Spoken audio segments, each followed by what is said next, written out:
उनियारा राजस्थान के टोंक जिले में पुलिस ने कर्तव्यपरायणता की मिसाल पेश करते हुए आरक्षी भागचंद सैनी की हत्या के मामले में महज 12 घंटे में खुलासा करते हुए 2 आरोपियों राजेश मीणा और दिलराज मीणा को गिरफ्तार किया।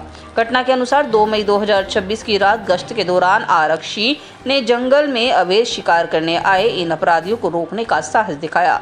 इस पर आरोपियों ने अपनी टोपीदार बंदूक से उनके सीने में गोली मारकर उनकी हत्या कर दी। पुलिस अधीक्षक राजेश कुमार मीणा के निर्देशन में गठित विशेष टीमों ने वैज्ञानिक साक्ष्यों और मुखबिरों की मदद की त्वरित कार्यवाही की और आरोपियों के कब्जे से हत्या में प्रयुक्त देशी बंदूक, छर्रे, बारूद, छुर्रा और मोटरसाइकिल बरामद कर ली है। वर्तमान में पुलिस ने भारतीय न्याय संहिता की संबंधित धाराओं के तहत मामला दर्ज कर आगे की जाँच शुरू कर दी। टोंक से संवाददाता आनंद शर्मा की खास रिपोर्ट। दिनांक 2/5/2026 को सूचना मिली कि ककोड़ के पास में रूपवास रोड के पास में सुनसान जंगल है, उसमें कांस्टेबल भागचंद सैनी की डेड बॉडी पड़ी है और उसके पास में ही सरकारी मोटरसाइकिल पड़ी है। इस इत्तला पर समस्त पुलिस उच्चाधिकारी, एसपी साहब, सीओ साहब और सीओ टोंक और मैं मौके पर पहुंचे और मौके का बारीकी से अवलोकन किया गया और डेड बॉडी को पोस्टमार्टम के लिए सादत हॉस्पिटल टोंक भिजवाया गया। उसी समय एसपी साहब द्वारा आकांक्षा सीओ उनियारा के नेतृत्व में 4 टीमों का गठन किया गया, जिसमें एक टीम भगत सिंह एसएचओ बनेठा, दूसरी टीम अलीगढ़ एसएचओ राजकुमार, तीसरी टीम डीएसटी प्रभारी ओम प्रकाश और चौथी टीम साइबर प्रभारी सुरेश एएसआई के प्रभार में गठित की गई और टीम द्वारा निरंतर अपने पूर्ण प्रयासों से तकनीकी साक्ष्य और आसूचना संकलन के आधार पर 2 आरोपीगण को गिरफ्तार किया गया, जिसमें एक आरोपीगण राजेश गुज्जर मोटास की झोपड़िया राजेश मीणा मोटास की झोपड़िया थाना उनियारा तथा दूसरा मुलजिम दिलराज मीणा भट्टों का नया गांव थाना नैनवा का रहने वाला है। उनको गिरफ्तार किया गया और उसके बाद में जो तथ्य सामने आए अनुसंधान से और पूछताछ से ये तथ्य सामने आए कि जो मृतक भागचंद सैनी ककोड़ थाने में कांस्टेबल के पद पर तैनात थे, उस दिन उनकी गश्त थी, रात्रि को 2 तारीख की रात्रि को गश्त थी और वो गश्त में उन्होंने जो पेट्रोल पंप वगैरह है वो भी चेक किए हैं, रेस्टोरेंट भी चेक किए और करीबन 3-3:15 बजे उनको रूपवास के पास में जो सुनसान जगह थी वहाँ कुछ संदिग्ध गतिविधि दिखाई दी।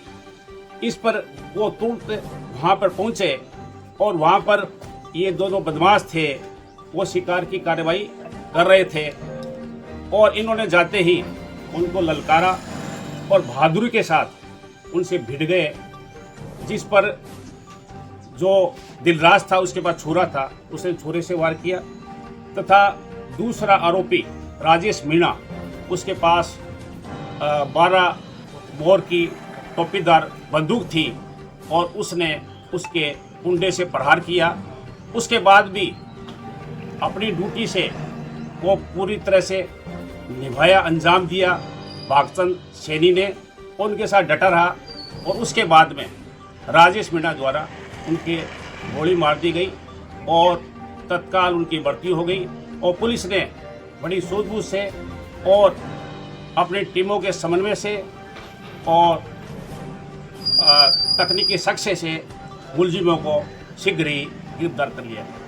देखिए, एक बड़ी चुनौती इस पूरे केस में सामने आई है कि गश्त के दौरान फायरिंग हुई, उस दौरान उनकी मौत हुई। क्या गश्त के दौरान पुलिस जवानों को अब हथियार साथ रखने की जरूरी महसूस नहीं करते?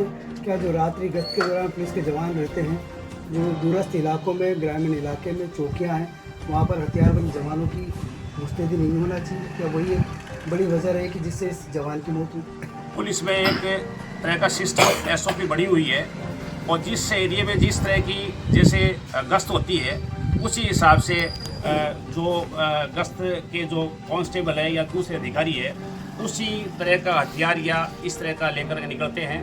और यहाँ इस तरह की कोई गतिविधि पहले इस तरह की गतिविधि को सामने नहीं आई थी और जैसा सिस्टम था उसी हिसाब से ये सब कार्रवाई हो रही थी। और पूरे जिले में जो गश्त का सिस्टम है उसी सिस्टम के तहत कार्य करता है। ये बात सामने आई है कि जो आरोपी थे उन्होंने शराब